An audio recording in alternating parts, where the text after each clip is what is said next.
All right, so last week we have talked about the principles of public relations, and we have also learned what is public relation. It is more than just a communication, as we usually assume that public relation is similar to, for example, advertising activities or promotion activities and any other things. And some other considers that public relation is merely another words of communication. Well, basically, based on the most cited reference, such as Grunig and Hunt as our materials last week, public relation is more than just communication and also advertising promotion activity, but it is related to management of communication. So it needs to be designed strategically, not only doing some things in relation to media communication, no, but also there are many other things that need to be accommodated in public relation. And right now, we are going to continue to the models of public relation. Let me share my screen. Right, let's continue. So we are going to talk about public relation models and then second, practical implications of public relation model. So I would like you to work to discuss in groups. Please discuss about what do you know about public relation models. Of course, you can browse in the internet, find out information about the models of public relations. And then the second, why do we need to know about public relation models? Think, why should we know about it? Okay, so let's continue our discussion. So what did you get from your group discussion? Who want to share? What do you know about public relation models? Why do we need to know about public relation models? Okay, Kumala. Okay, sir. Sorry before if I turn off my camera because there are trouble with my connection. Okay. From our group discussion from breakout room 4, I got information that PR models. There are 4 PR models, which are the first one is the press agent or publicity model. The second is public information model, and the third is the two-way asymmetrical model, and the fourth and the last, the two-way symmetrical model. Why do we need that PR models? I'm sorry, in our opinion, based on our group discussion, these models help various organizations develop guidelines, tactics, and programs to stay ahead of the competition. And because each model represents a specific ethical orientation that, when considered collectively, illustrates the ethical development of public relations. So that's all from our group discussion, sir. Thank you. Okay, thank you, Kumala. Dewi Anna. Yes? Yes, sir. From our breakout room 10, from 10 breakout room, we decided to mention that public relation models is are press agentry, public information model, two-way asymmetric, and two-way symmetric public relation model. Then why do we need to know about PR model? Because we think that we think that will be facilitate two-way communication between organization and public. Okay, thank you, Dewi Anna. They are from 10. Yes, that's all. Yeah, let's try to take a look at the most cited models in public relations. So in this context, I have to refer to academic reference. So in this case, I base my search on Google Scholar. Yes, you have mentioned this, and this is also very famous model. Let's talk more specifically about 4 models of public relations. So we are going to take a look at different characteristics, the purpose, communication, research, where practiced today. We are going to explore 4 points, 4 characteristics of 4 models. And the first is publicity. The purpose is propaganda. What does it mean, propaganda? It means that it is not very important whether the information is true or not. The most important one is how the organization try to create an excellent or unexpected image of the company, of course. So that's why then they have to design in such way the communication and also the communication media they choose. And then after that, they deliver it to the public. So in this case, the communication nature is one way, and then the nature of research sangat sedikit ya. Jadi bisa jadi informasinya dilandaskan pada research, tapi sebagian besar tidak perlu itu. If you want to be considered positively by the public, then of course what you need to do is just to create how to impress the public. Itu adalah fokusnya. Jadi bukan riset. Dua, yang penting adalah publik melihat citra positifnya, publicity. And then the second, public information. Kita menyebutnya public information model. So in this case, the focus is on disseminating of the information.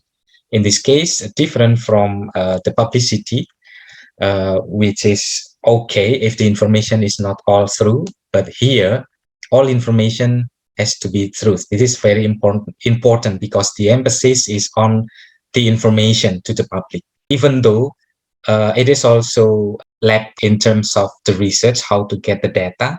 Untuk mendapatkan datanya tidak harus selalu harus dengan riset sedemikian rupa. But of course, it needs to be a content analysis. Lalu readability-nya itu juga yang menjadi penekanan readership, jadi publics. But still, this is one-way communication from the organization to the public. Biasanya pemerintahan, asosiasi, perusahaan-perusahaan non-profit ya, ada yayasan dan seterusnya, termasuk bisa jadi juga perusahaan-perusahaan ya, bisnis. Jadi publicity and public information ini one way, komunikasinya one way, penekanannya terletak pada keakuratan informasi yang berbeda. Dan juga untuk publicity, posisi publik itu berada di bawah. Kalau Anda lihat di sini, garis hijau itu. Nah ini, posisi organisasi di atas, posisi publik di bawah. Yang ini menunjukkan orientasi utamanya ya pada diri organisasi itu, bukan pada publik. Gitu ya. Kepentingannya terletak pada organisasi. Lalu kalau yang di sini, dua-duanya sama memiliki penekanan di mana pada saat organisasi ini menyampaikan hal-hal informasi atau berkomunikasi kepada publik, mereka juga melihat publik memiliki kepentingan terkait dengan hal-hal yang disampaikan itu. Let's continue to the next model, two-way asymmetric. In this case, it is usually called as scientific persuasion because in this case, research is necessary and it needs to be two-way communication. Still, the communications occur in imbalanced effects. Di sini organisasinya menuntut adanya suatu change atau perubahan dalam hal di publik, tapi bukan pada organisasinya. Jadi yes, it is two-way communications antara organisasi dan publik, tetapi it is formative in terms of the public. Formatif itu berarti ada suatu agenda riset yang ditujukan itu untuk dapat merubah sesuatu, misalnya behaviors tertentu.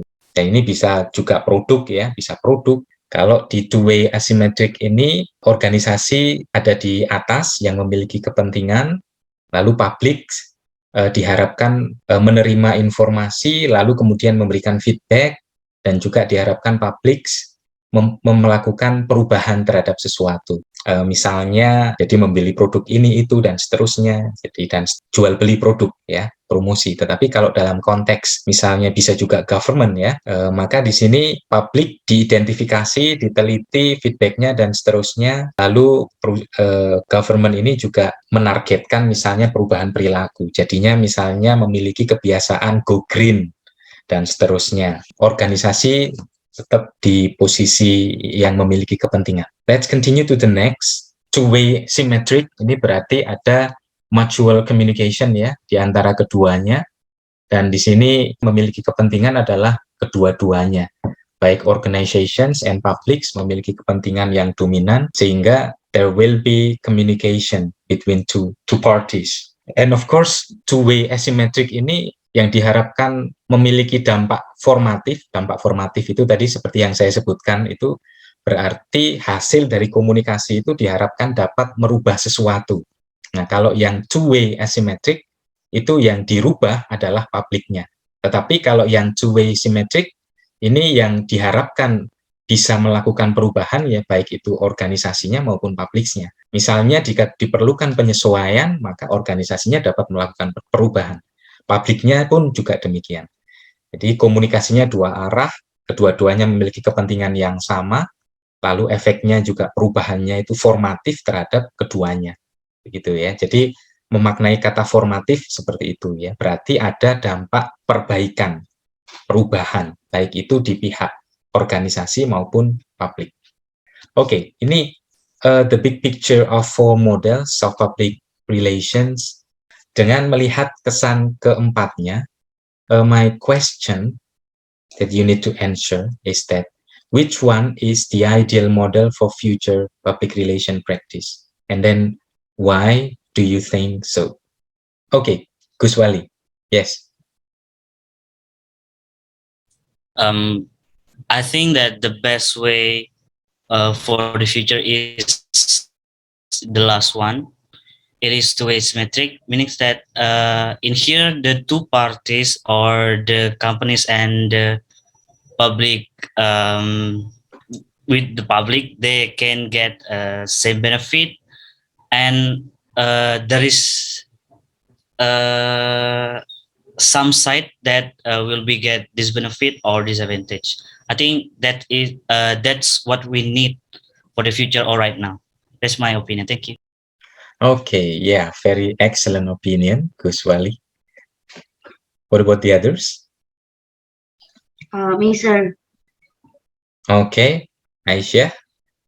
Okay, so in my opinion, I also choose same like Kuswali. I choose the last one, that is two-way symmetric, because I think by this model, the one who is it's I think this model is have a symbiosis mutualism, which is the organizations will get benefit and also the public. So I think the two-way symmetric is way more better and the future of PR practice. Okay, very good, Aisyah Lula. Thank you. Other opinion, please. Me, sir. Fadila. Okay, yes, Fadila. Yeah. Yeah, agree to the two-way symmetric, because after the organization and the public have evaluation, so they can make innovation to have an action for best goal in the future. I think this. Okay, yeah, very good.